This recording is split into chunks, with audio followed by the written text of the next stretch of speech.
So hello everyone and welcome to our interview series at the Rady School of Management. We're all privileged today because Dr. Norman Rosenthal is sharing his time with us, and I'm certainly the one that's most privileged. But I shared with Dr. Rosenthal that I had an epiphany last week when I was meeting with a group of very highly accomplished individuals. I realized that while most of us work tirelessly at building our business, very few of us spend time on our emotions. So who better than Dr. Rosenthal to help us with that? So my friend, it's always a privilege to spend any time with you. Likewise. You and I talked about this whole issue of emotional intelligence and have talked about it for a long time. And I think we're coming up on 20 years now when Daniel Goldman made this he coined this term emotional intelligence. And people are still trying to get comfortable with it. But I thought it might be interesting to get your perspective on things from why is it so difficult for somebody to get to know who they are? Why is it so elusive? Well, I think we have different aptitudes, but I think that sometimes we don't want to know exactly who we are. We have defenses, we have resistances. There are in ourselves things we don't want to have to acknowledge. I've recently written The Gift of Adversity. One of the adversities we have is that our brains are all a little bit different. We may all look similar, but just as our thumbprints are all different, so our brains are all different. Now, what I've done, for example, in that book is I've sort of shared some of my weaknesses. For example, I have got no sense of direction. If I enter a building that's got two entrances and I give a lecture, when I come out, I don't recall which exit to go out of, where my car is parked. And you can be sure whichever I go out of, it's the wrong exit. So then people say to me, well, why don't you go out of the wrong exit? Because then you'll be on the right exit. But then I'll do that and it's still the wrong exit. So I've simply learned that I'm going to walk out of that building twice. Once for the wrong exit and once for the right exit. I've come to terms with that aspect of myself. And so when I talk to a group of people, I say each one of you probably is going to have something that isn't 100% as you would like in your brain. Maybe you have an attentional problem. Maybe you have a mood problem. Maybe you've had some trauma that you haven't recovered from, or perhaps a slight dyslexia, or whatever it is. Most of us, the brain has got so many facets to it that just by statistical chance alone, something or other is not going to work that well. And by the fact that they're all here in your class, some of the parts of their brains must be working very, very well, or they wouldn't be there. Hey, they knew you were going to be here. And by the way, they probably have apps for making sure you get out of the right door. So I'm going to make it a priority to look into that for you. But let me ask you this. And you got to figure out how to use the app. It's okay. I'll show you how to do that. I'll make that my responsibility. Don't you worry about that. Doctor, what are we missing when we don't make this a priority? I think we're missing a chance to get to know who we really are.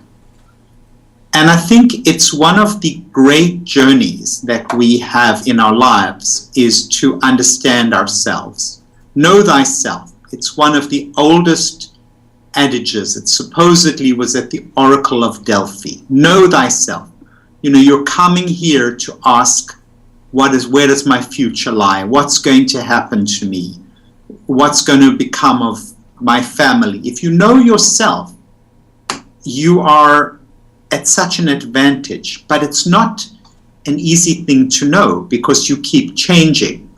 And as I say, there are little hidden traps of things that you may not want to know. And also, we spend a lot of our time interacting with our environment, which we should do. Friends, family, business colleagues, and then material.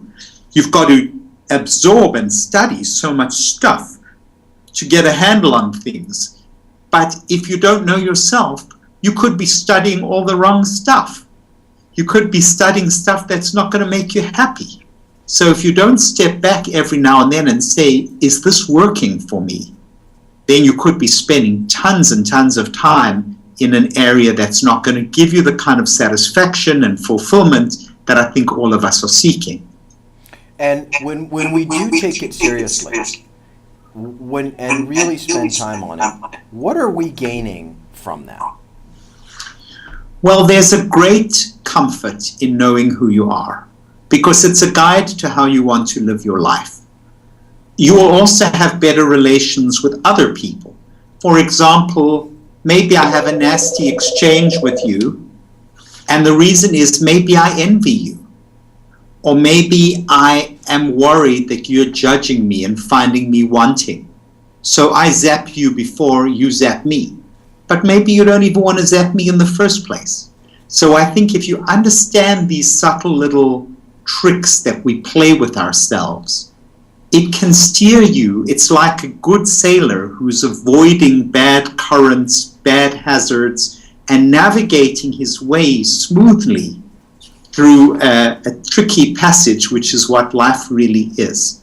That's one of the other reasons. And I think if you're a manager, you need to manage, you need to understand your people. You need to manage your human capital, which is the new jargon for people. You need to know how to deal with coworkers. You need to deal with envy. You know, you might just have had a terrific award given to you or a fantastic evaluation. You might feel like coming into the office and say, wow, I just hit it big. I got an A, or I got whatever the equivalent is in your management scheme. That's not a cool thing to say, because the next person may get a C or may get a failing grade or may be laid off or whatever. Now, most of us know this instinctively, but we also have little trapdoors that we can fall into. So I think that knowing yourself helps you navigate your way, both in terms of personal satisfaction as well as dealings with other people. Well, it's well documented that leaders and entrepreneurs who have a high degree of this thing people call emotional intelligence clearly outperform others. Their companies outperform others, and they outperform others, and I noticed it last week when I was with this group of people. First of all, just do you, as someone who works with these types of individuals, do you see that? Oh, I'm all the time in my coaching work helping people navigate their way, and whether they're low down in a hierarchy or whether they're a CEO of a huge organization, these are fundamental skills that are going to be important.